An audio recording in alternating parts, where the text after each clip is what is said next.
government is concerned about getting things for itself, a few families and a few friends, then the whole of society suffers.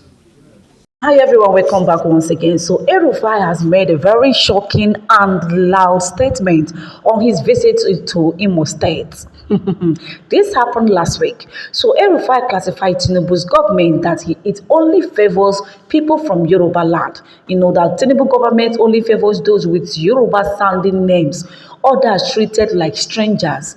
You guys hear what El-Rufai said, that Tinubu, that they don't want a government that only provides for its family, their friends, neighbors, maybe probably his people. That is what he's describing Tinubu as, someone that provides only for Yoruba people. He don't care about other tribes. He don't care about Igbos. He don't care about Hausas. His only focus is only on Yoruba people. That is what El-Rufai is trying to tell us. Although he did not pronounce Yoruba in that particular statement, but he just made his statement and his message very clear. El-Rufai, who spoke while addressing chieftains of the Social Democratic Party, SDP, and other opposition politicians during a recent visit, like I said earlier, to Imo State, said that all Progressive Progress APC-led government had failed Nigerians more disastrously than any administration since independence of Nigeria, which is that since 1960 till now, that Tinubu's government is the worst government ever that Nigeria has ever had. And that is true. Because what in the name of, I don't understand, what's in the name of borrowing are we borrowing in this country? And yet we are not developing. And they still want to use tax to chase away all the citizens of the country. We are still in 2025 and they're still taxing the hell out of us, putting tax upon tax for 2026. While we are still in 2025. This is really sad. Former Kaduna State Governor launched a scathing attack on President Bola Ahmed Tinubu's administration, accusing him of forming a government of cronies, where only people with Yoruba names are treated as true Nigerians and beneficiaries of governance. El-Rufai is back. In fact, he really made a lot of statements urging Imo State citizens, Igbos, especially the ones in Imo State, to make sure that they get their PVC. They should go and register to get their voters' cards ready so that they will be able to vote out Tinubu comes 2027 general election. Guys, I will allow you guys to watch the full details of this video. Credit go to Symphony TV because this particular video was gotten from Symphony TV. We all know that Nigeria is in a grave danger. This is coming from El-Rufai. He said that in the 65 years they have lived in Nigeria post-independence, there has never been a government that within 12 months has shown that it did not come to work for the people, but for themselves. Within 24 months, this government, this APC government, this Tinubu's government has thrown 30 million more Nigerians into abject poverty. According to El-Rufai, the cost of living crisis under Tinubu has worsened life for both the rich and the poor. Nigerians are now living to question the essence of governance. Each and every person that lives in Nigeria knows the difference between life on 29th May 2023 and life in September 2025. The ex-governor who has left the ruling APC and aligned with opposition forces urged Nigerians to seize the ongoing voter registration exercise to prepare for the 2027 general election. He only urged the party leaders in the southeast to mobilize young people aged 16 and above to register and vote by 2027. So guys, I will allow you guys to watch the full speech of El-Rufai when he visited Imo State last week. And feel free to drop your thoughts in the comment section. Thank you very much. Please be seated, ladies and gentlemen. Progress! Action! Progress! Action! Mr. Chairman, that you have bestowed on me by inviting me to this conference, to Imo State, and to this occasion. I am very, very grateful to the national leadership of the party for organizing this conference and inviting these very distinguished keynote speakers. We flew in this afternoon. Our flight was a little delayed, and we had to go pay our respects to the Eze of Nekede. That's why we were delayed. I want to apologize for keeping all of you waiting. Now, having said that, I just want to make 2 or 3 points. First, we all know that Nigeria is in grave danger. And we know that we've witnessed governments, we've seen them perform, we've seen them not perform. We've seen our situation as a country sometimes improving, sometimes not improving. But in the 65 years I have lived in Nigeria, which is post-independence Nigeria, there has never been a government that within 12 months has shown it did not come to work for the people, but for themselves. Within 24 months, this government, this APC government, has thrown 30 million more Nigerians into poverty.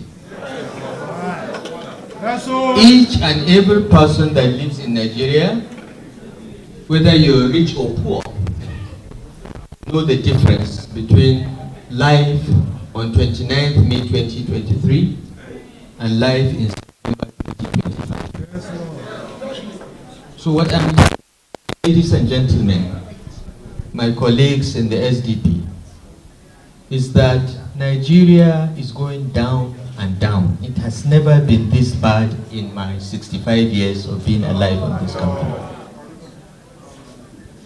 But this is not a conference of lamentations. This is a conference about the future. Our future is in our hands. We must register to vote. We must get everyone that is 16, 17 years of age now and above to register to vote. Because by 2027, they will be 18. Imo State, and indeed the entire Southeast, is lagging behind in the continuous voter registration exercise. This is not acceptable. The only power you have is your vote. It's the only thing you can use to kick out this government and replace it with something better. So I appeal to all of you here, you're all leaders in your own right, to please go back to your communities, to your villages, to your organizations, and encourage every adult to register to vote. That's the first step. The second step, of course, is to come out to vote on election day and vote against the APC. Number two, as you are aware, we have adopted a party for the coalition, the African Democratic Congress, the ADC. So why am I here speaking to SDP chieftains? I'm here to tell you that the adoption of the ADC is the first step.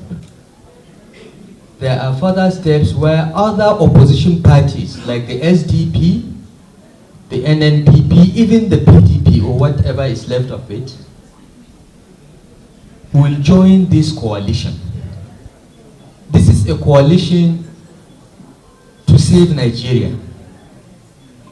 To save Nigeria from extremely bad governance. A government of cronies that we have never seen in our history. And we must all come together. We must have an open mind of coming together, putting all our capabilities together and confront the evil that is in the villa. We must do it with single-minded focus, and we must put all our differences aside and ensure that this is done. The third point I want to make is that post-2027, the job of rebuilding Nigeria and bringing back the confidence and feeling of inclusion in governance will start. It's not going to be easy. Every Nigerian must have a sense of belonging. Most Nigerians today don't feel they belong to this country or belong to this government unless they have a Yoruba-sounding name. And we must work together. We must not get angry. We must see this as a phase and a lesson on nation building. We must not be bitter or say we will revenge or retaliate what is being done now. But we must go back, work together as a people united, to rebuild institutions that are being destroyed, to appoint people to positions on merit, and to ensure that election time we stand up to protect our votes and not to be intimidated by anyone, whether it is police, the military, or INEC. We must register to vote, we must vote and insist that our votes count. This is our message right across Nigeria. I've been going around the country. I've been speaking to many people like you with this same message. For me, it does not matter who is the next president of Nigeria. But I want to see somebody who is competent and who cares about lifting the poorest of us, our people.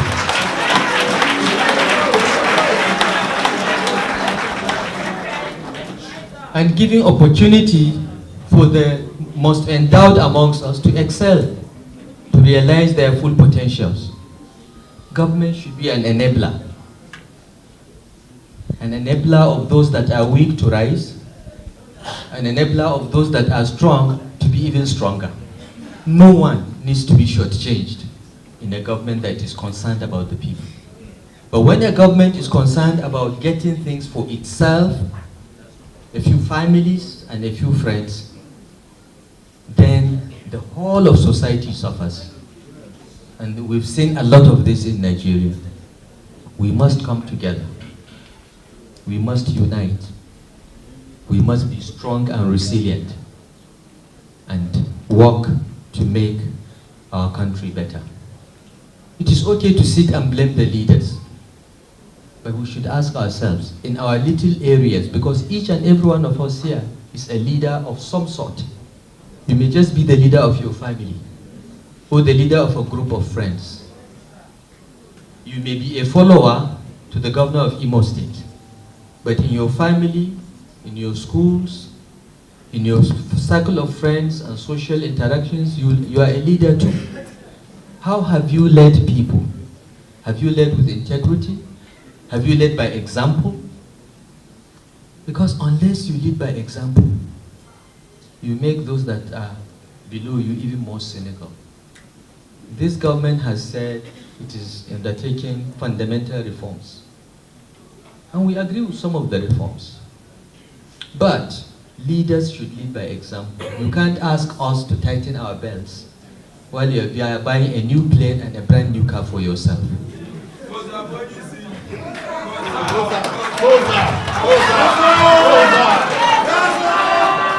This is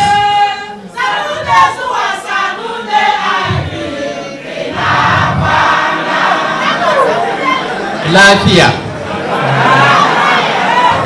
Seriously, this is what I mean when I say lead by example. Because the people that you lead are looking up to you to see whether, when you ask them to sacrifice, you are also making a bigger sacrifice.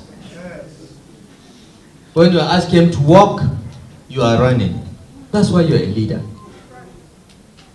And when people don't see that, they get cynical, they begin to distrust leaders, and this is what has happened to Nigeria.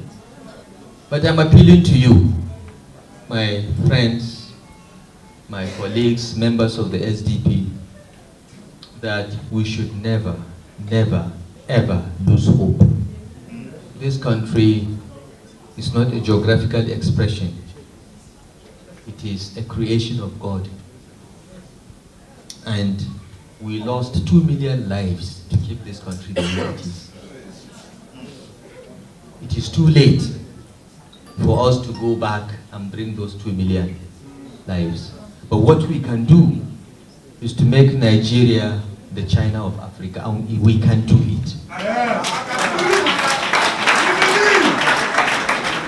We can do it, and by the grace of God, we will do it. All we need is leadership that leads by example, that treats every Nigerian equally, that focuses on getting people based strictly on merit while reflecting our diversity.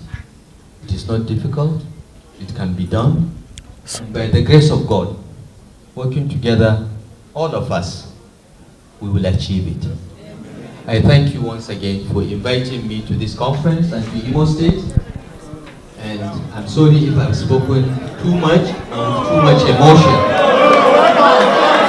But thank you. But I have only one passport, my Nigerian passport. And I'm not going anywhere until I see this country improve. Thank you and God bless.